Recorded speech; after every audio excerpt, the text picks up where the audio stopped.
जय हिंद मेरे प्यारे साथियों। इस वीडियो में देंगे बीएड सेमेस्टर 3 के लिए मोस्ट इंपॉर्टेंट क्वेश्चन है। पेपर 302 के लिए मोस्ट इंपॉर्टेंट है। ठीक है, क्वेश्चन देखिए दिया गया है। अरविंद अरविंद घोष शिक्षाविद के जीवन पर प्रकाश डालते हुए उनके दर्शन, शिक्षा एवं शैक्षिक विधियों को बतावे, जो कि 10 नंबर का प्रश्न पूछे जाते हैं। मोस्ट इंपॉर्टेंट प्रश्न है। ठीक है, तो देखिए सबसे पहले रूपरेखा लिखेंगे। ठीक है, प्रस्तावना लेंगे। श्री अरविंद घोष का जीवन परिचय, अरविंद घोष का जीवन परिचय, श्री अरविंद घोष का शैक्षिक दर्शन, शिक्षा की परिभाषा एवं उद्देश्य, उनके अनुसार शिक्षा का स्थान एवं भूमिका, शिक्षण विधियाँ, पाठ्यक्रम संबंधित विचार, अनुशासन संबंधित विचार, विद्यार्थियों के संबंध में विचार, श्री अरविंद की शिक्षा की विशेषताएं, शिक्षा के क्षेत्र में योगदान और निष्कर्ष। ठीक है, तो सबसे पहले देखिए प्रस्तावना देंगे। प्रस्तावना: श्री अरविंद घोष आधुनिक भारत के महान दार्शनिक, राष्ट्रवादी, शिक्षाविद, साहित्यकार तथा योगी थे। ठीक है, तो श्री अरविंद घोष आधुनिक भारत के महान दार्शनिक थे। कहाँ से? राष्ट्रीयवादी, शिक्षावादी और साहित्यकार तथा योगी थे। उन्होंने शिक्षा को केवल ज्ञान प्राप्त करने का माध्यम नहीं माना, बल्कि मनुष्य के संपूर्ण व्यक्तित्व के विकास का साधन बताया। उनके अनुसार शिक्षा का उद्देश्य शरीर, मन, बुद्धि, हृदय तथा आत्मा का संतुलन विकास करना है। उनके अनुसार शिक्षा का उद्देश्य शरीर, मन, बुद्धि, हृदय तथा आत्मा का संतुलन विकास करना है। उन्होंने समग्र शिक्षा की अवधारणा प्रस्तुत की, जो आज भी अत्यंत प्रासंगिक मानी जाती है। उन्होंने समग्र शिक्षा की अवधारणा प्रस्तुत की, जो आज भी अत्यंत प्रासंगिक मानी जाती है।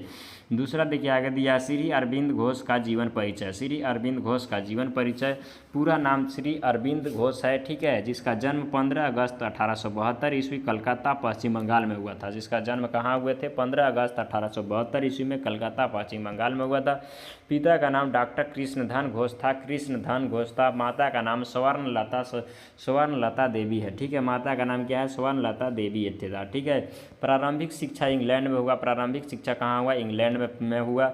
उन्होंने कैम्ब्रिज विश्वविद्यालय से शिक्षा प्राप्त की। ठीक है, भारत लौटने के बाद बड़ौदा राज्य में कार्य किया।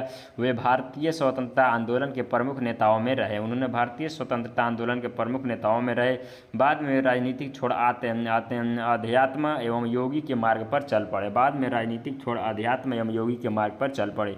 उन्होंने पांडिचेरी यानी वर्तमान में पुडुचेरी में आश्रम की स्थापना की। किया। निधन 5 दिसंबर 1950 में हो गया। उनका निधन 5 दिसंबर 1950 में हो गया। ठीक है, नेक्स्ट आगे है श्री अरविंद का शैक्षिक दर्शन क्या है? तो श्री अरविंद का दर्शन समग्र विकास पर आधारित है। उनके अनुसार शिक्षा का उद्देश्य केवल रोजगार प्राप्त करना नहीं, बल्कि मनुष्य की आंतरिक शक्तियों का विकास करना है। ठीक है, उन्होंने मानव विकास की 5 स्तर बताए हैं। शारीरिक विकास, जीवन शक्ति विकास, मानसिक विकास, आध्यात्मिक विकास और आत्मिक विकास। ठीक है, तो शारीरिक विकास, उन्होंने मानव विकास के 5 स्तर बताए: शारीरिक विकास, मानसिक विकास, आध्यात्मिक विकास, आत्मिक विकास और प्राणिक विकास। ठीक है, उनका मानना था कि जब इस सभी का संतुलन विकास होता है, तभी वास्तविक जीवन शिक्षा संभव है। ठीक है, आगे देखिए शिक्षा की परिभाषा एवं उद्देश्य। श्री अरविंद के अनुसार शिक्षा मनुष्य के भीतर निहित शक्तियों की स्वाभाविक एवं पूर्ण विकास है। ठीक है, पूर्ण विकास है। ठीक है, शिक्षा का उद्देश्य क्या है? तो शारीरिक विकास, मानसिक एवं बौद्धिक विकास करना, नैतिक चरित्र का निर्माण करना, आध्यात्मिक चेतन विकास करना, आत्मज्ञान प्राप्त करना और रचनात्मकता का विकास करना, राष्ट्रीय भावना विकसित करना, विश्व बंधुता की भावना उत्पन्न करना और आत्मनिर्भर बनाना और जीवन को दर्शन एवं उपयोगी बनाना। आगे देखिए शिक्षा का स्तर एवं भूमिका क्या था? शिक्षा का स्थान एवं भूमिका में क्या योगदान था? श्री अरविंद के अनुसार शिक्षक शिक्षा का केंद्र नहीं बल्कि मार्गदर्शन होते हैं। श्री अरविंद के अनुसार शिक्षक शिक्षा का केंद्र नहीं बल्कि मार्गदर्शन होता है। शिक्षा का कार्य क्या है? शिक्षक के कार्य देखिए विद्यार्थियों को जन्मजात प्रतिभा को पहचानना, सीखने का उचित वातावरण बनाना, प्रेरणा देना, अनुशासन बनाए रखना एवं नैतिक मूल्यों का विकास करना, विद्यार्थियों को आत्मनिर्भर बनाना और आगे देखिए स्वतंत्र चिंतन के लिए प्रेरित करना और व्यक्तिगत विभिन्नताओं का सम्मान करना। ठीक है, उन्होंने कहा कि शिक्षक शिक्षक ज्ञान नहीं भरता बल्कि विद्यार्थियों को भीतर छिपे ज्ञान को जागृत करता है। उन्होंने कहा कि शिक्षक ज्ञान नहीं भरता बल्कि विद्यार्थियों को भीतर छिपे ज्ञान को जागृत करता है। ठीक है, आगे देखिए दिया गया है कि शिक्षण विधियाँ श्री अरविंद ने बालक केंद्रित शिक्षण पर बल दिया। बालक केंद्रित शिक्षण पर बल दिया। श्री अरविंद ने बालक केंद्रित शिक्षण पर बल दिया। उनकी प्रमुख शिक्षण विधियाँ देखिए दिया गया है। उनकी प्रमुख शिक्षण विधियाँ है स्वानुभव विधि। ठीक है, विद्यार्थी स्वयं अनुभव करके सीखे। ठीक है, क्रियात्मक विधि कार्य करके सीखे। विद्यार्थी स्वयं कार्य करके सीखे। देखकर एवं समझकर सीखे। ठीक है, अवलोकन विधि देखकर एवं समझकर विधि। प्रयोगात्मक विधि प्रयोग के माध्यम से शिक्षा देना। ठीक है, प्रश्नोत्तरी विधि प्रश्न पूछकर जिज्ञासा बढ़ाना।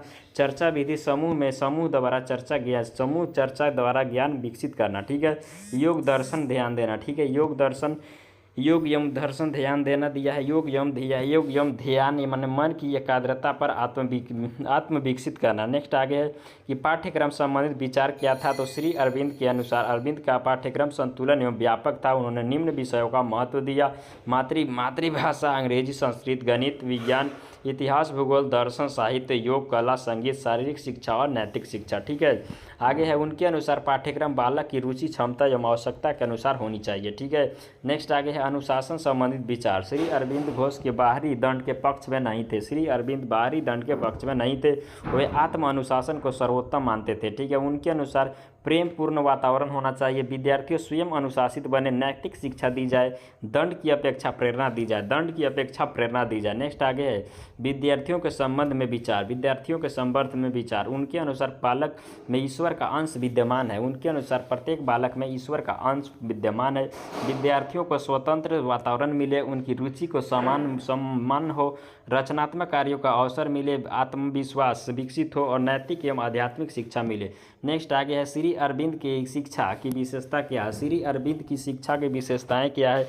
बालक केंद्रित शिक्षा हो, समग्र विकास हो और आध्यात्मिक शिक्षा, नैतिक शिक्षा, स्वतंत्र चिंतन, योग एवं ध्यान पर बल, मातृभाषा का महत्व, राष्ट्रीयता एवं विश्व बंधुता, रचनात्मक शिक्षा और आत्म अनुशासन। ठीक है, आगे देखिए शिक्षा के क्षेत्र में श्री अरविंद का योगदान क्या है। समग्र शिक्षा की अवधारणा दी। आध्यात्मिक शिक्षा को बढ़ावा दिया। योग को शिक्षा से जोड़ा। बाल केंद्रित शिक्षा का समर्थन किया। शिक्षक को मार्गदर्शक माना। आत्म अनुशासन पर बल दिया। राष्ट्रीय शिक्षा का समर्थन किया और विश्व मानवता की भावना विकसित करने पर बल दिया। आधुनिक एवं भारतीय शिक्षा का समन्वय किया और शिक्षा के जीवन के निर्माण का साधन बनाया। नेक्स्ट आगे है निष्कर्ष। श्री अरविंद घोष का शैक्षिक दर्शन आज की भी अत्यंत प्रासंगिक है। उन्होंने शिक्षा को केवल परीक्षा या रोजगार तक सीमित नहीं माना, बल्कि मनुष्य की शारीरिक, मानसिक, नैतिक, आध्यात्मिक और सामाजिक विकास का माध्यम बताया। उनके समग्र शिक्षा की अवधारणा वर्तमान नई शिक्षा नीति नीपा की भावना में भी मेल खाती है। इन्होंने भारत के महान शिक्षाविदों के प्रमुख स्थान प्राप्त है। ठीक है, इस प्रकार से देखिए लिख सकते हैं। उम्मीद है आप लोग समझे होंगे। तो लाइक, कमेंट, चैनल को सब्सक्राइब जरूर कीजिएगा। फिर मिलते हैं अगले वीडियो के साथ। Thank you. जय हिंद, जय भारत, वंदे मातरम।